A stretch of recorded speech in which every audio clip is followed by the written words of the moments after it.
আজকে আমরা এখানে জড়ো হয়েছি বাংলাদেশের যারা স্টুডেন্ট, যাদের এই গণহত্যা চলতেছে যাদের উপর, তাদের সাপোর্ট করতে। এখন যেহেতু স্টুডেন্টরা ঘোষণা দিয়ে দিয়েছে এক দফা এক দাবি, আমাদেরও সেম এক দফা এক দাবি।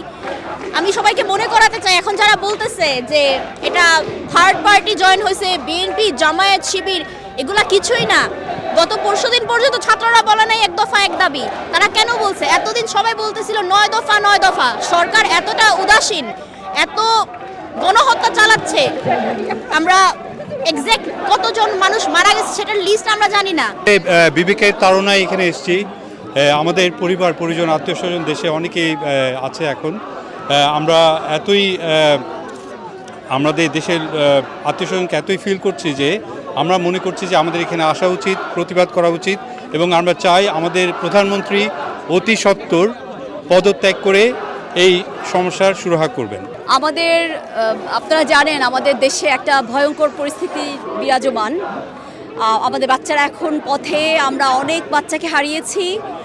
আমরা চাই আমাদের সরকার এই যে আমাদের বাচ্চাদের হত্যা করছেন, এটা বন্ধ করুন, আপনি অনুগ্রহ করে বন্ধ করুন এবং মানবিক হন। বাচ্চাদের দাবি মেনে নিন, স্টেপ ডাউন প্লিজ।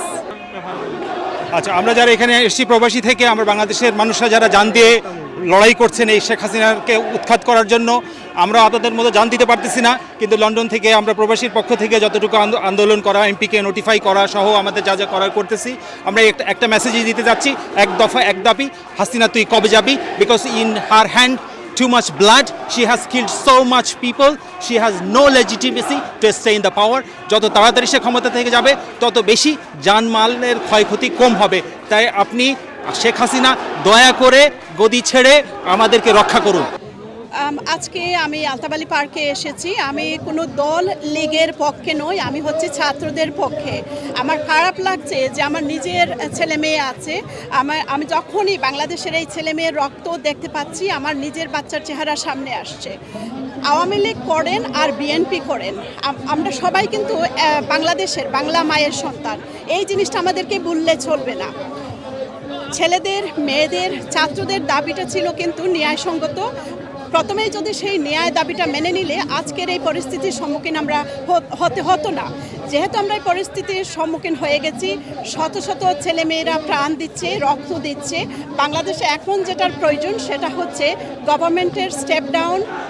এখানে আজকে আমাদের সবার এক হওয়ার একটাই কারণ, এক দফা। আমাদের দাবি কোনোদিনই এক দফা ছিল না সাধারণ ছাত্রদের, কিন্তু আজকে আমাদের দেশের যে অবস্থা, এক দফার কোনো বিকল্প নেই আমাদের জন্য।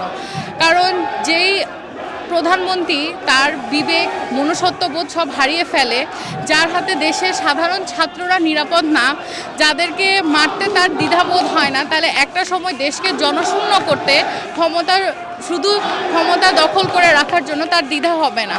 তাদের কাছে আজ আমরা কোনোভাবেই নিরাপদ না। আমাদের পরিবার পরিজন, আত্মীয় স্বজন যারা দেশে আছে, কোনোভাবেই তারা নিরাপদ না।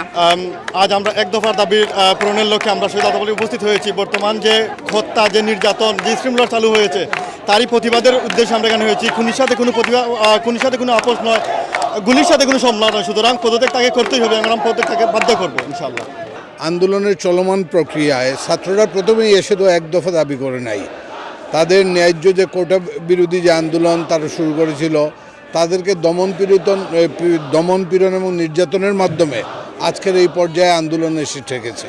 এবং আপনি 69-52 আন্দোলন থেকে শুরু করে বাংলাদেশের স্বাধীনতা আন্দোলন সব কিছুতেই দেখবেন যে একদিনে কিন্তু আন্দোলন গড়ে ওঠেনি। পর্যায়ক্রমে আজকের যে পর্যায়ে, সেই পর্যায়ে এক দফা এসেছে জনগণের প্রাণের দাবি হিসাবে।